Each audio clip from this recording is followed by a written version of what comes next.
expect me to stay like I'm your only escape. What's good, y'all? It's your good sister Erica Vane back again with another Sistas video. Yeah, episode 9. Episode 9, complicated situations. Yo, let's just talk about it. We gotta talk about it. We picked up exactly where we left off, and it is getting real. I'm like literally, I might as well go ahead and be a TikTok. I don't know what the little kitty thing is, but it's like into the thick of it. We're in the thick of it. Yo, we pick up right where we left off at the dinner with Andi and the opposing co-counsel, and Gary showed up. He pulls up a chair and he's like, oh, funny, because she told me that she was coming here with her girls.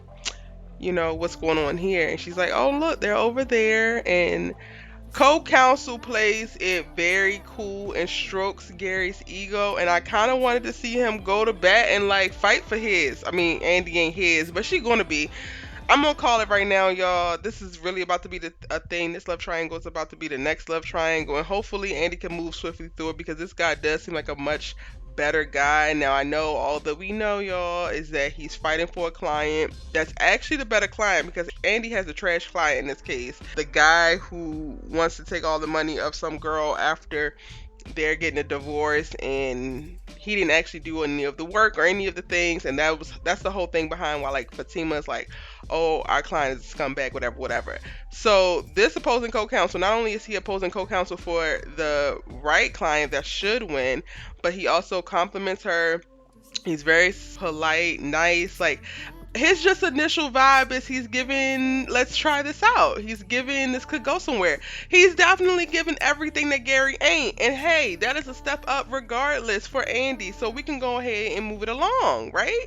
Yeah, I think we can go ahead and move it along. I think the most notable thing about this exchange that happens at the start of the episode is that he actively is like covering for Andi and trying to stroke Gary's ego because he can see that she's basically in danger. But he doesn't want to say, I can see that you're in danger. He like says, oh, I can see that you're uncomfortable. Let's go ahead and pick this up at your office. I didn't want to put you in any type of position with anything or anyone, because Andi is giving battered woman. Andi is given abuse. Andi is given blink 3 times if you really need me to help you, sis. And he can see it. Girl, like, I don't know what else you need to be able to move you out of this situation and this infatuation with Gary. At this point, I feel like it's an addiction to things that don't serve you. I feel like it's some kind of sadistic way for you to continue to suffer. And sis, you don't deserve to suffer, so what exactly are we doing? And child, no matter how much you try to play off like you okay and you good, Andi, you're not good. You're not good, and everybody can tell it. And I'm so glad that this scene happened so that we can now have a conversation about, it's not just your girlfriends. It's not just the people who know you. Everybody can see the glaring red flags. Like, if this wasn't opposing counsel and it was just like you was getting on the airplane, sis, the flight attendants would be trying to figure out how to get you out because you seem like you might be, you know, a person who is held captive, honey. You are giving, this is not a safe environment that you should be in, and it's time to go. Now, what I don't like is how they allowed her to be able to rush herself right on through the conversation with her homegirls, because she comes back over to the table after Robin leaves, and she ain't got no answers for the subpoena. She don't got no real answers for like the fact that, oh yes, the ex-wife pulled a gun on me and shot Gary in my home. She ain't speaking on none of that. She's like, oh, I'm gonna deal with it. I'm gonna handle it. I'll defend y'all. Of course you're gonna defend us. Of course it's gonna be free of charge, because sis, you the one who got us involved because you involved with this crazy ass man. So that's already a given. But I do like the new approach that Karen is taking. Karen is just like, we're gonna go ahead and let her have it. Sabrina's like, oh, we gotta go after her. We gotta go to her apartment. We gotta do something. No. Because when Karen was trying to do something at the damn wedding, y'all wanted to act a fool. Y'all even walked into this dang on dinner and made Karen apologize for how she was behaving, or because of all of the things that she was saying when she was trying to stop Andi. So now we're going to fall back. Now we're going to let her do what she do, because clearly that's what she wants. And I'm hoping that Andi don't lose her life behind it. Now, I think that Katie Smith is a phenomenal actress. I love her vibe. I love her talent. She's absolutely gorgeous. And as Andi, she's doing what needs to be done. She understands the assignment because, sis, I'm emotionally invested in Andi and I'm pissed off every single episode. So clearly she's doing her dang on job. But we do not want this to turn out into a thing where we lose Andi behind it. Now, I don't think that they brought Crystal's character to the main stage of the sisters to be able to swap out a sister, but you're still in danger, Andi. Period. Now, Chad, I'm gonna skip a little bit towards the end of the episode because I need to go ahead and round out these sisters since we're talking about them. Danni don't really want to leave when everybody's getting up to leave because she don't want to go home. She has not dealt with the whole thing or whatever her feelings are around Preston. She ain't dealt with it yet, and child, I'm sick of it. Girl, you want the man there? Have the man there, be in a relationship. You don't want the man there? Tell the man to get the hell on. But this whole purgatory that you doing, this back and forth, this hemming and hawing, this hiding out and sleeping on the couch and putting on your little freakum dress and wanting to stay out all night, girl, it's ghetto. It's very ghetto. It's giving self-sabotage. It's giving Andi. I mean, it ain't giving Andi to the point of an abusive man, but sis, it's on the spectrum. It's on the Andi spectrum, and we've had enough. You deserve better, Danni, and enough is enough. What is the problem? We don't necessarily get any kind of insight until we get to the preview for next week's episode, which hopefully we're going to get a deep dive into the thoughts and feelings of Danni around Preston, because in the preview we see her talking to Sabrina and she's like, yeah, it just, something feels like it's missing. Okay, at least we actually talking about something going on. Now, can we have this conversation with Preston? Because he wakes up early in the morning, finds you trying to sneak out because you just slept on the couch. He's asking you questions. He's trying to keep it normal. He's trying to keep it cute. And you are evasive. You are distant. You are dismissive. And honestly, you are getting disrespectful, sis. And we have had it. This man has not done anything wrong to you. This man has not compromised your space. This man has done nothing but love on you. And now all of a sudden it's like a switch has flipped and you are running the opposite way. You might as well be Forrest Gump. You are running so fast in the opposite way of love and happiness, and I do not understand it, and it's really upsetting me and my homegirls. So hopefully, y'all, next episode we'll be able to see a conversation around her thoughts, and maybe she can actually speak to Preston about it, so that we can actually have a real honest conversation and move forward.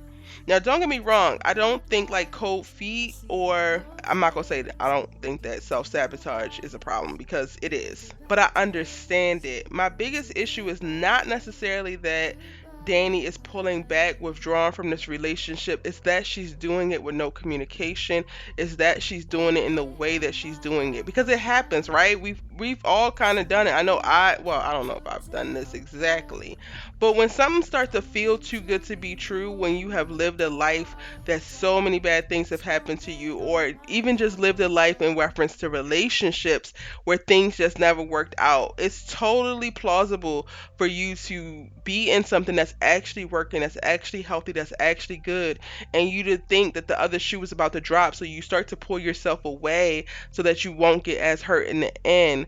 However, that is something I would like to see a conversation about in this instance, so one, Danni can heal, but then also other people can heal. Us just hemming and hawing around it for episodes and episodes and episodes is almost just kind of normalizing the self-sabotage. Ain't nobody got time for that. We need to be addressing it. We need to be looking it in the face and dealing with it. Come on, Tyler Perry, let's show us how to do that. All right, that's one sister down. Sabrina, you up next, sis. Step up. For whatever reason, she lets Jacoby in her house so that he can do this apology. And okay, by golly, Miss Smiley, thank God it didn't go left or off the rails, because he would never step foot in my house again after he's pulled. But he's coming, his hat in hand, his apology letter in hand. He's just so sorry. He needed this job. He was embarrassed. Blah, blah, blah. You're not a real man, because the way real men do not behave how you behave, sir. I get that your ego was a little bit bruised. I get that you were embarrassed, but you actually threatened to tell everyone, and this woman sexually assaulted you, all because you were being held accountable for the actions that you actually took. Like, that's a low that you just can't come back from, sir. So nobody cares about this little letter you got. Thank you for bringing it, though, because I'm going to make sure it gets filed right with this restraining order right after you walk out my door. But go ahead. Go ahead. Now, I don't know what Tyler Perry is going to be doing with the Jacoby character, because to me, it seems like this should end here. But it's given he's going to try to get his job back. It's given he's going to try to be friends with Maurice. It's given he's going to go on some type of apology tour trying to win Sabrina back. And Lord knows, I don't know what our good sis is going to do, because Sabrina is simple. I'm just going to say it. Sabrina's simple, y'all. And I don't ever want to see Jacoby again, but it's clear that we're going to still be seeing Jacoby. I don't know. I'm going to cross my fingers, because 10% is like, okay, no, this is the nice little end to his storyline. But I don't got it happening. Not in Tyler Perry's world. If you missed my episode 9 preview video or predictions video, I think I mentioned it in both. I talk about how I could see Jacoby's character arc or storyline going next. So go back. I'm going to put the link in the description box and check out those videos, because I talk a little bit more about Jacoby, but I'm done with talking about him in this episode. Moving on. Andi goes home, child. I mean, one thing I will say is that Gary didn't behave how I thought he was going to behave. I thought that he was going to act the monkey ass fool in this restaurant. He did not. He shouldn't have been there, but he did not act the monkey fool. I thought that when she got home, he was going to act even bigger monkey ass fool, because they would have been in private. He did not. He decides to be evasive and go to the gym, eliciting emotional warfare and psychological warfare on Andi. I don't know who this therapist is, but she's teaching him new tricks, and we do not need new tricks for him to be able to exert emotional terrorism on Andi. We need him to go. But nonetheless, he does. They do not actually talk about what happened. They do not talk about his feelings around it. They do not talk about Andi's feelings around it. He just goes to the gym and then comes back 6 hours later. Yes, I am correct, y'all. He came back 6 hours later with no explanation, no additional conversation.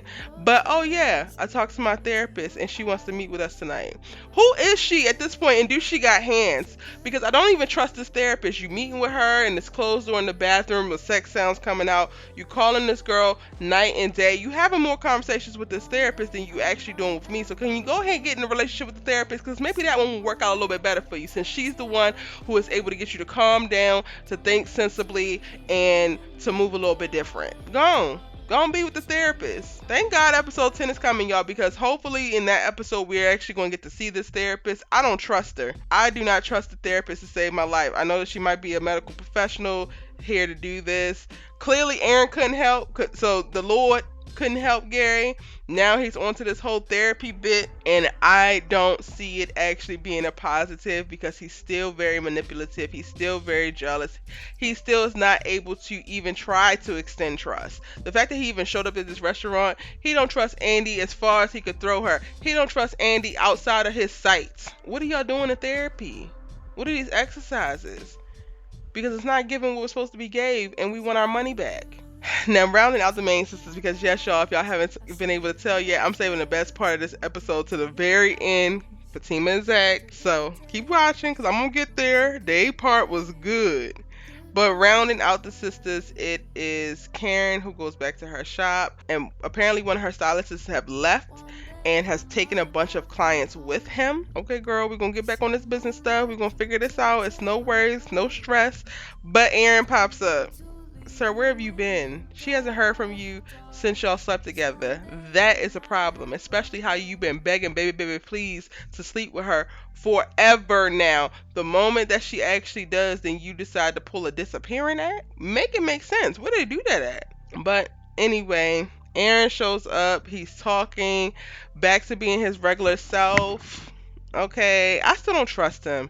I do not trust Aaron. He definitely gives too good to be true, even though I do know all of the like peppered history that comes with him. He's also starting to low-key annoy me, because at this point I think that Karen deserves something easy and fresh and fun, and he ain't it. He got a little bit too much stuff with him. Part of like what they talk about is him fighting the urge to want to continue to have sex with her after they've done it the first time. And it's like, okay, is this why you avoiding her? This is why she said she didn't want to have sex to begin with, and now here we are. Like, it's making it even more complicated. So are y'all going to continue with the sexual relationship, or are you not? Just make a decision and move on, because you hemming and hawing and you being back and forth and you processing whatever you trying to process alone is annoying, and it leaves Karen alone to do any kind of processing as well, and sis don't deserve that. But nonetheless, they set time to be able to have a little date together later on. So we're gonna see what actually happens because they resolved to not think about the future and to focus on the present, and what happens.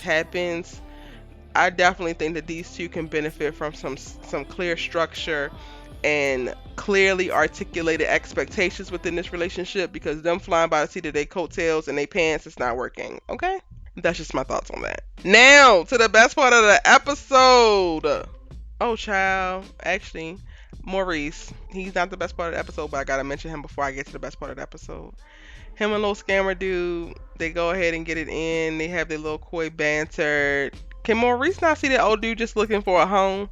He just looking for a hot meal in his belly and a roof over his head because he has nowhere to go, no job, and has seemingly given up his profession of scamming. Bro, you fine and all, but you gonna have to have a little bit more to you than this. Like, these looks ain't gonna just pay the bills. Like, I mean, is this it? That's all? Even within the whole interaction between him and Maurice, it's like once they finally get down to it and they about to get down to the dirty, he's like, I don't do this, I don't do this, I don't do this. It ain't gonna be romantic, blah blah blah blah blah blah. So it's like, sir, what are you bringing? Because you aren't bringing boyfriend, you aren't bringing companionship. All you slinging is good looks and a big penis. Like, sir, I don't know who told you, but that ain't enough out here in these streets. You can get a fine black man and an interesting package quite a few places, and y'all are in Atlanta. So, but I digress. Clearly, we're about to see this whole moment with them. We also get seeds of it in the preview for next episode. I told you I was over Maurice. I don't need to see Maurice for a few episodes because he still pissed me off about telling Sabrina to say that Jacoby sexually assaulted her as well, and it's just like, go in a corner and you in timeout, Maurice. So Maurice is still in timeout for me. Now, back to the best part of the episode, y'all. Zatima understood the assignment. We know that they wind up sleeping together after Fatima has to set both Zach and Corny Dude straight in her apartment. And again, we love to see it. They have a moment that's both pleasurable for the both of them. Great. But it is the conversation afterwards that sets everything off. And it also reframes what we saw in the preview last week. Oh my gosh. We get a little bit more backstory into Fatima and what's going on with her and how she actually arrived at the mentality that she has for men. And I thought it was dope. Like, she really dives back into the last real relationship she had. She was really, really in love, but her boyfriend was involved, like, in a serious relationship. He dumped her on a Friday and got married on a Saturday, and it broke her. And that is the thing that is governing her decision making when it comes to men, and is allowing her to create walls and not let people get too close. And Zach, as we know, we could tell he's the first guy to get that close again. Not even get that close, because he's not in the place of where her ex-boyfriend was, but get closer than many have. Fatima has been able to keep all men at arm's length because she's operating in this space of she just wants to get what she wants from the situation. She's going to be very honest, very forthcoming, and she never wants to be in that position again. And unfortunately and unintentionally, Zach is kind of putting her back in that position because he is an endearing, kind soul, great dude that she's actually falling for. And I say unintentionally because no, Zach isn't, engaged or anything, or actually in an actual relationship with another woman. However, Karen's still having his heart, and him not being able to really discern what his feelings are, and that door potentially still being open, creates a similar type of situation to what Fatima had in her past with her ex. And yeah, y'all, the signs is on the wall. Now, I can't even say that because this is Tyler Perry, y'all. We is dealing with Tyler Perry. It's definitely plausible that Zach could wake up one day, go have a conversation with Karen, and then decide that he wants to be all in. And then where does that leave Fatima? So I totally get where Sis is going with it in reference to looking at this man right in front of you, looking at how you feel about him, looking at how the whole situation is set up, and just getting blaring as red flags, red signals, high alert from it. Like, it's definitely given, don't go here, sis. Pull up, pull up, pull up. And while I didn't know any of this before, when I've done previous videos and breaking down Fatima and Zach's relationship, so if you haven't already, check out my Fatima's Pushing Zach Away video, as well as to talk about a little bit more in my Who's Better for Karen Zach or Aaron video, I didn't know Fatima's specific backstory, but I was always speaking to the fact of like I didn't necessarily want Fatima and Zach to get together right now because Zach would wind up hurting her if he could not make a decision and actually be all out with Karen. Like if he could actually get to a place of closure and really be done with Karen, then I'm 100% for him jumping into the Fatima boat. But until he does that, he is literally putting Fatima's heart at risk. And we don't want to see that. We don't want to see Augustus Fatima heartbroken, none of that. But they have a great conversation about her past, about his thoughts around it. And then Zach also in this dialogue while they're talking, I thought it was so great because he is very honest, but if you just hearing what you want to hear, then you aren't actually hearing what he's saying. So there's a moment where, you know, Zach is like, don't trust me. I'm a fuck up, basically. And Fatima's like, yeah, I already know not to trust you, but you aren't an F up. And he's like, you see that? You see you making a choice not to belittle me, not to down talk me. I love that.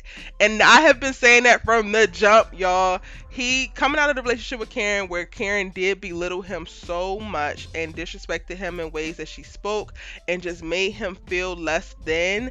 This is a stark difference, and that to me is the biggest driving force for the fact of Zach being in this situationship with Fatima. He is most attracted to the fact that she only speaks uplifting words to him. She only sows into him. She only speaks light and like love over him as a person. He literally says that, y'all. Like he literally says he loves that she chooses not to belittle him. So yes, Fatima is an amazing woman. She is worthy of love. She deserves love. And yes, men are going to fall in love with her.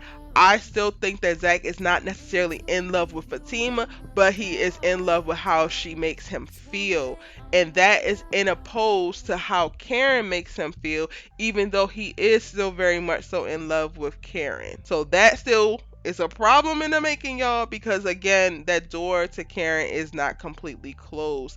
And I need him to be more invested in Fatima than just what she does for him and how she makes him feel. Like he has to really, really drop in and fall in love with everything about Fatima outside of whatever she's given to him. I hope I explained that correctly. Let me know in the comment section down below if you get what I'm saying, if you picking up what I'm putting down. Because while Zach has all the greatest intentions in the world, the road to hell was kind of paved with good intentions, and we're still in a place where he could really, really hurt Fatima.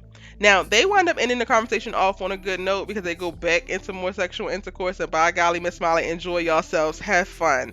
But just know, Zach, if you hurt Fatima, that's your ass. Alright, y'all, this video is getting a little long. Be sure to hit that subscribe button because I am going to be dropping new Sistas videos every day. My episode 10 preview video will be coming tomorrow, as well as a predictions video in a few days and a few character specific videos. So hit the subscribe button so that you do not miss a Sistas video when I post it. It's your good sis Erica Vane breaking down Sistas as well as other amazing series. We are dropping new entertainment videos every day, and you should really join the tribe by hitting subscribe. Hit the like because you made it to the end and I know that you like this video. And if you missed any of my other Sistas coverage, I list specific videos that I mentioned in this video in the description box down below, or you can check out my Sistas playlist on screen for you right now. And if you're looking for something new to get into, I got 2 other series suggestions for you as well. Check it out, grab a snack, keep watching, and I'll see you in a new Erica Vane TV video tomorrow. Bye.